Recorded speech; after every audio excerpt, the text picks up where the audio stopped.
Thank you watching for my this video लक्ष्य bye Dhirendra sir. मेरे channel को like subscribe. तो सत श्री अकाल, राधे राधे। मैं धीरेन्द्र शर्मा आपके अपने यूट्यूब चैनल लक्ष्य बाय धीरेन्द्र सर पर आपका स्वागत करता हूं। हम लोग बीए इकोनॉमिक्स के 4th सेमेस्टर के एमसीक्यू क्वेश्चन देखेंगे।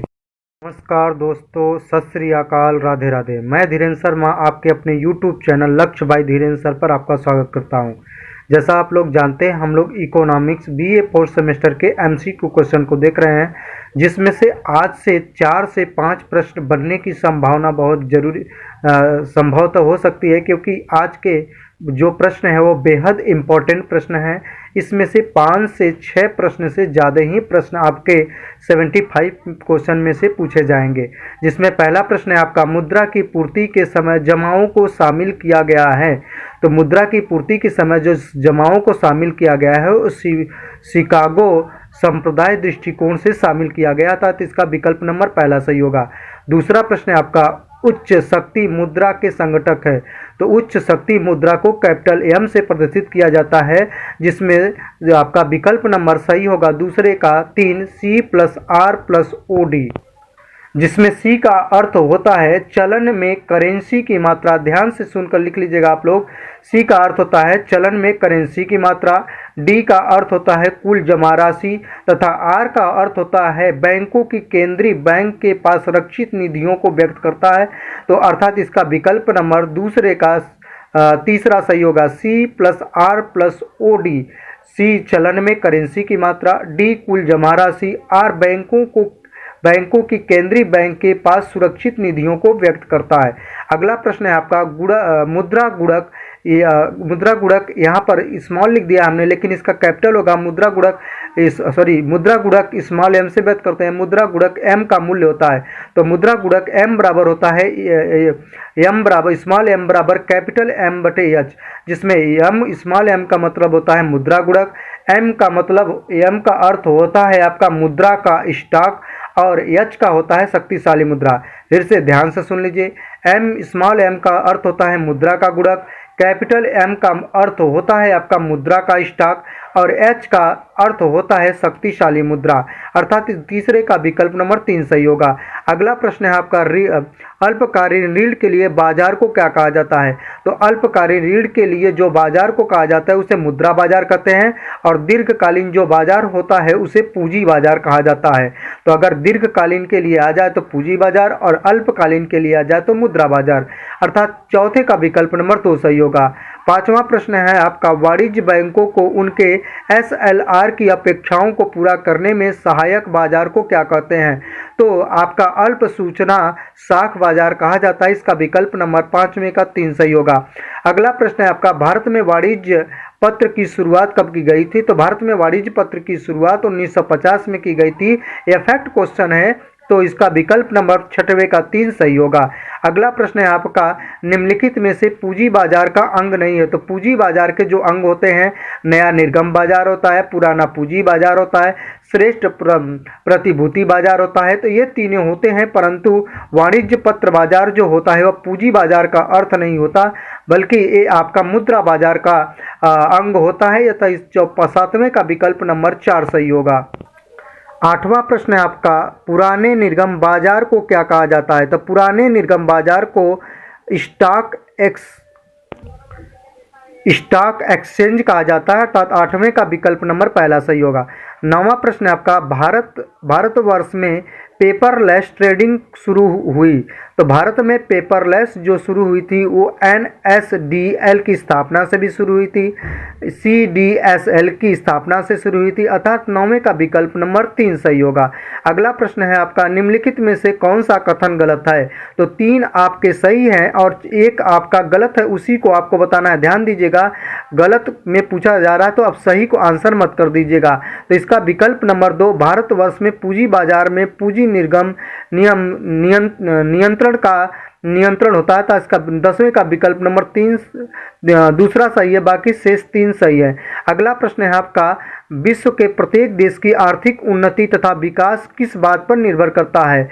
तो किसी देश का जो आपका विकास होता है आर्थिक रूप से, वो किसी देश के वित्त प्रणाली पर निर्भर करता है कि पूंजी को किस प्रकार से बांटा जा रहा है और बांटने के तरीके उसके क्या हैं। क्या गरीबों और अमीरों के बीच की खाई बढ़ रही है या घट रही है, या आपका देश का आर्थिक कल्याण हो रहा है कि नहीं हो रहा है, जिसमें पिगू ने अपनी एक पुस्तक लिखी थी इकोनॉमिक वेलफेयर। तो इस बात को भी ध्यान में रखा जाता है। तो 11वें का विकल्प नंबर 3 सही होगा। अगला प्रश्न है आपका, बेहद इंपॉर्टेंट प्रश्न है, प्रसिद्ध कथन किस अर्थशास्त्री का है कि केंद्रीय बैंक अन्य बैंकों के लिए वही स्थिति रखता है जो कि स्वयं बैंकों की जनता के प्रति होती है। अर्थात जो आपके व्यापारिक बैंक होते हैं, व्यापारिक बैंक की जो जिम्मेदारी होती है जनता के प्रति, वही जिम्मेदारी केंद्रीय बैंक का वाणिज्य बैंकों के प्रति होती है। तो ये प्रसिद्ध कथन आपका प्रोफेसर क्राउथर का है। अगला प्रश्न है आपका, केंद्रीय बैंक के कार्य क्या होता है? तो केंद्रीय बैंक का जो कार्य होता है, नोट का निर्गमन का एकाधिकार भी होता है, सरकार के बैंकर के रूप में भी कार्य करता है, इसे बैंकों का बैंक भी कहा जाता है, यह साख का नियंत्रण भी करता है, साथ ही साथ आर्थिक सूचनाओं और आंकड़ों को एकत्रित करने तथा प्रकाशित करने का कार्य करता है और बैंकों को नियंत्रित करने का भी कार्य करता है, रेपो रेट दर को भी नियंत्रित करता है, आर्थिक शक्तियों को भी नियंत्रित करता है, जैसे मुद्रास्फीति, मुद्रा अस्फीति। तो अर्थात 11वें का विकल्प नंबर 13वें का जो विकल्प होगा उपरोक्त सभी सही होगा, क्योंकि बैंकों के बैंक भी करता है इसको, सरकार का बैंकर भी होता है, नोट का निर्गमन करता है, और हमने बताया। तो 13वें का विकल्प नंबर 4 सही। अगला प्रश्न है आपका, मौद्रिक नीति या फिस्कल पॉलिसी के प्रमुख उद्देश्य क्या होता है? तो अधिकतम आपका आर्थिक समृद्धि के स्तर का उद्देश्य, अधिकतम उत्पादन एवं पूर्ण रोजगार का उद्देश्य, आंतरिक मूल्य स्तर का स्थितिकरण का उद्देश्य, अर्थात मूल्यों में उतार चढ़ाव नहीं होना चाहिए जिससे व्यापारिक वर्ग हतोत्साहित न हो और सामान्य जनता को भी प्रभाव न पड़े, अर्थात 14वें का विकल्प नंबर 4 सही होगा। अगला बेहद इंपॉर्टेंट प्रश्न है कि किस अर्थशास्त्री का यह प्रसिद्ध कथन है, केंद्रीय बैंक एक ऐसी संस्था है जिसे सामान्य जनहित को दृष्टि में रखते हुए मुद्रा की मात्रा के विस्तार और संकुचन का प्रबंध करने की जिम्मेदारी सौंपी जाती है। तो यह प्रसिद्ध जो कथन है आपका प्रोफेसर केंट का है। अगला प्रश्न सबसे ज़्यादा मोस्ट इंपॉर्टेंट है, किस अर्थशास्त्री के अनुसार यह कहा गया है कि केंद्रीय बैंक बैंकों का बैंक होता है क्योंकि यह अन्य बैंकों के लिए अंतिम ऋणदाता के रूप में कार्य करता है? तो यह प्रोफेसर हार्ट्रे का है, और हार्ट्रे ने एक परिभाषा और दी है कि मुद्रा वही है जो मुद्रा का कार्य करे। अगला प्रश्न है आपका, मुद्रा वही है जो मुद्रा का कार्य करे, यह आपका प्रोफेसर हार्टले, वीदर्स एवं वॉकर ने दी है। तो ध्यान दीजिएगा, यह मुद्रा वही है जो मुद्रा का कार्य करे, तो यह प्रसिद्ध परिभाषा प्रोफेसर हार्टले, वीदर्स एवं वॉकर की है। अगला प्रश्न है आपका, मुद्रा की पूर्ति ज्ञात करने के लिए मुख्यतः कितने सिद्धांतों का प्रयोग किया जाता है? तो मुद्रा की पूर्ति ज्ञात करने के लिए 2 सिद्धांतों का प्रयोग किया जाता है, बैंकिंग सिद्धांत या तुल्यन पत्र, दूसरा होता है मुद्रा गुणक तथा प्रारक्षित मुद्रा, अर्थात इसका 17वें का विकल्प नंबर 3 सही होगा।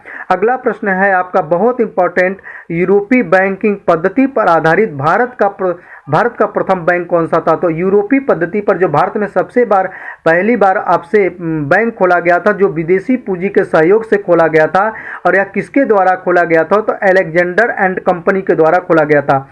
तो इसमें आपसे 3-4 प्रश्न बन गए कि भारत का पहला बैंक किसके आधार पर खोला गया था? तो यूरोपीय बैंक पद्धति पर खोला गया था। भारत के पहला बैंक किस पूंजी के सहयोग से था? तो विदेशी पूंजी के सहयोग से था। किस कंपनी के द्वारा खोला गया? अलेक्जेंडर कंपनी के द्वारा खोला गया। तो ये आगे हमने लिखा है भी है, तो इसमें आपसे प्रश्न भी पूछा गया है कि ये कब और कहां और किस नाम से खोला गया? तो यूरोपीय बैंक अर्थात भारत का प्रथम बैंक 1770 ईस्वी में खोला गया था, कलकत्ता में खोला गया था, और इस बैंक का नाम था बैंक ऑफ हिंदुस्तान। तो एक प्रश्न में हमने कई प्रश्न आपको बताए। अगला 19वां प्रश्न है आपका, किन 3 बैंकों को मिलाकर 1921 ईस्वी में इंपीरियल बैंक ऑफ इंडिया बना।